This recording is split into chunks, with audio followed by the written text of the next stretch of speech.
Isle of Monsters, a game with very charming, very cute art. It seems to be inspired by Pokemon and maybe by King Kong. The general idea is that the players are going on these exotic islands, capturing monsters, putting them in cages, feeding them, developing them, and then sending them out to terrorize innocent civilian populations and also to scare each other. I guess the idea is that they're fighting, but the rulebook always says you scare other people, so it sounds a little less violent. You're trying to scare the people's monsters. Again, they were trying to be family friendly, but we have Pokemon. We know that these are fights. Again, Pokemon shows that that fighting among fantasy monsters is probably appropriate for little kids. The box says there's a game for 10-year-old players and up. You can definitely go lower than that. A 6 or 7-year-old player can definitely play this game. There's nothing that is particularly complicated. It's a very simple, very linear game for families. It goes to 2 to 5 players, 20 to 45 minutes. Again, this time the description of the game seems pretty accurate. Now, let me show you how the game works. You build a play area using different types of boards. You have player boards that have 3 cages on them, and these are the areas where you place your captured monsters, and when you nurture them, you have a central area, and then you have these outer island areas, and you place one in between each player. So each player will be facing the central area no matter where they're sitting, and they will have 2 outer island areas next to them. And this is how set up for 3 players may look like. In the center of the board and then on the outer islands you place food tokens. They're drawn from a bag and you have a good number of them, but only 3 types. They're nice wooden tokens, also with stickers, so if you have players that cannot tell colors apart easily, then you can look at the symbols. Also, you have these monster cards here. They come from a deck, and you place a stack of them face up on each outer island at the beginning of the game. Then, as the game progresses, you will draw more and place them on top of the decks face up. And the deck of cards also acts as the timer for the game. When the deck is out, the game is over. Now then players will alternate taking actions. During your action, as your action you can choose to pass. Not particularly spectacular, but you know, that's an option, especially if there's nothing else that you can do. Or you can take a monster from one of the outer islands adjacent to you, and that's a concept. In general, you can only interact with things that are on the central island or in the outer islands next to you. So I can take one of these monsters, the one on top of the deck, and place it in one of my cages if I have one available. If all of my cages are full, then that action is not available to me anymore. As for these monsters, they have a value here which indicates the ability to scare innocent crowds of people. A symbol in the back, the element that they belong to or that they control, and these elements are fire, water, and earth. An element that they scare. Each monster is particularly scary to another type. So fire is scary to earth, earth scares water, and water scares fire.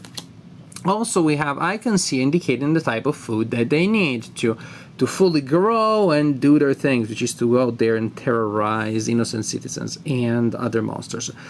As another action, you can take a food token from an area which you can reach, which are again outer islands and the central area, and you place it on an open slot on one of your monsters. It's as simple as that. This is a big monster, so it takes a lot to feed him.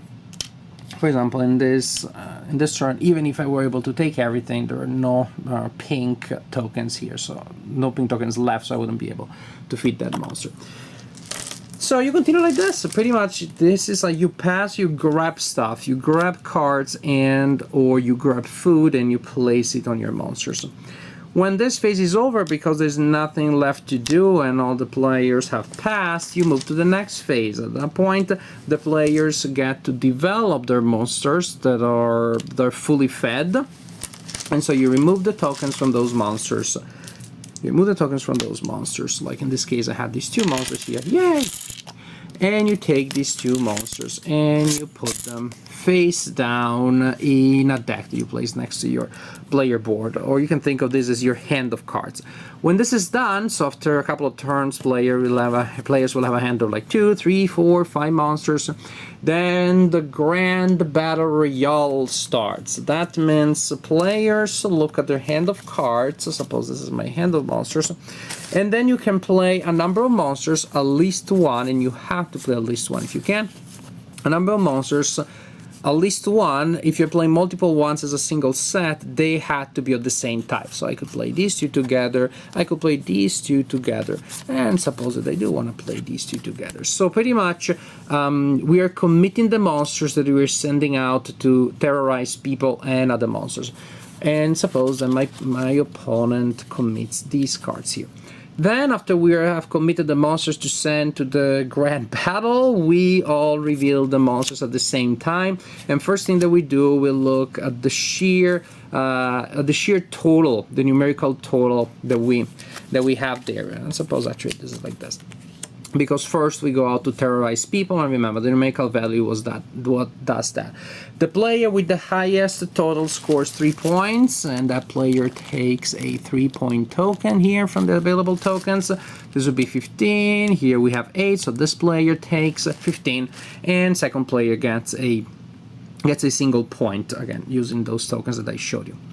After that, the monsters try to scare each other, and pretty much you score a point for each monster played by the opponent that you scare. For example, this set here scares, this set here scares this one because fire scares earth, and so I score points accordingly. So it's possible that when you have more than 2 players, you'll scare somebody and will be scared by somebody else. There will be victory tokens that go around the table because of that. However, it is important to remember that when you scare the player's monsters, you get a point for player that you score, not for cards that have been played, no matter how many cards have been played. That's been done. Each player takes the monsters that they just played and then put them face down in your discard pile, in their personal discard pile. They're not out forever, they're just out for this round of the turn.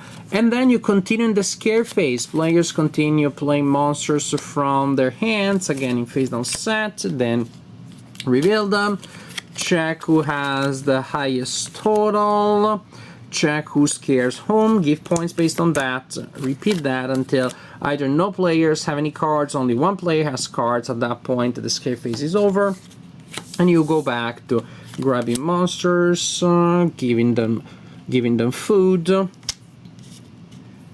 until again the phase is over. Get all the monsters that you fully develop. Suppose this one was fully developed, add them to your hand, and you repeat the scare phase.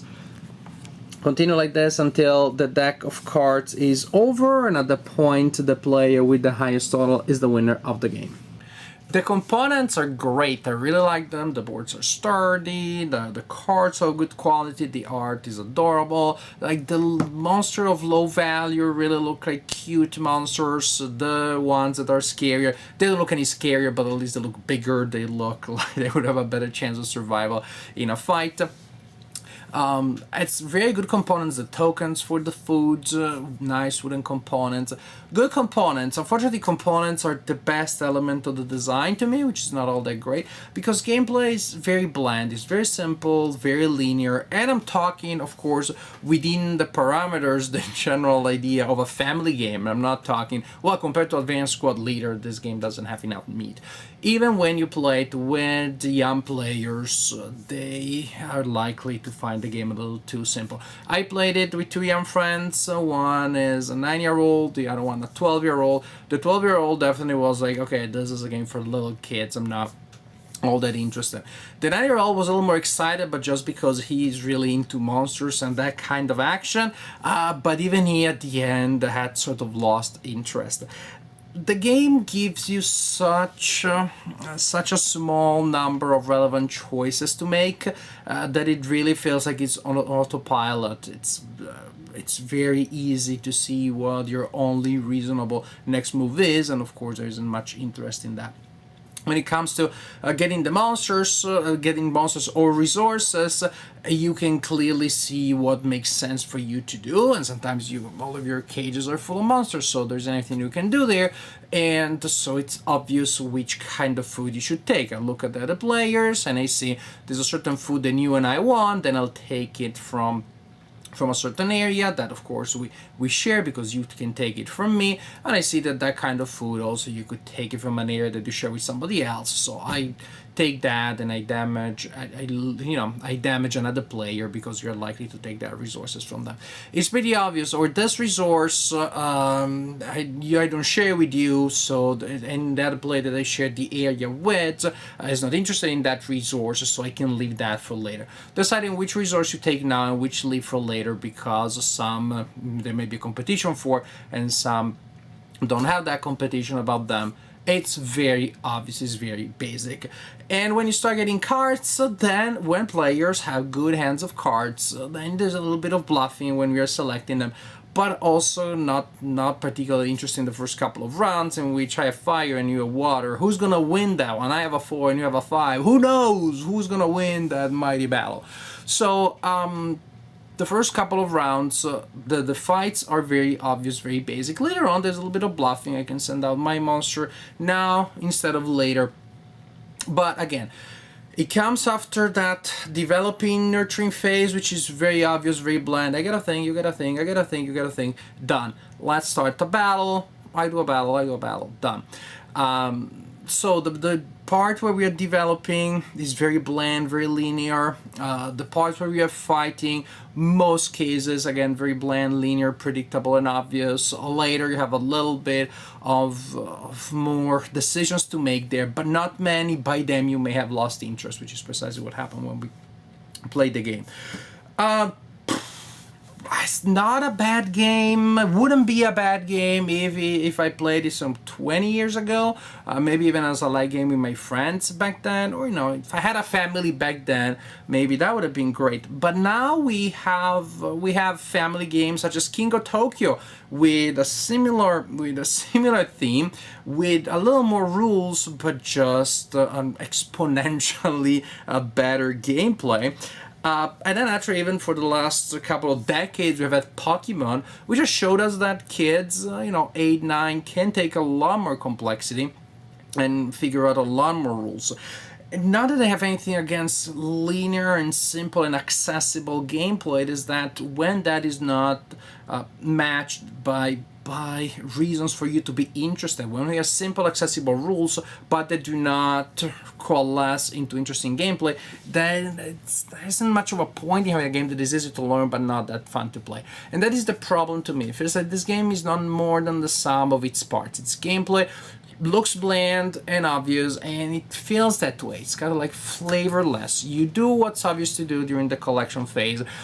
You do what's obvious to do during the fight phase. It feels also a little repetitive, that you have to reset up the board each turn to put out resources. Not that much of a problem, but somehow there's a repetitive element in that. And I know that towards the end of the game, when we collected our stuff and we're ready for the battle, I was like, oh, again, another battle. Because of course, now I have 3 cards.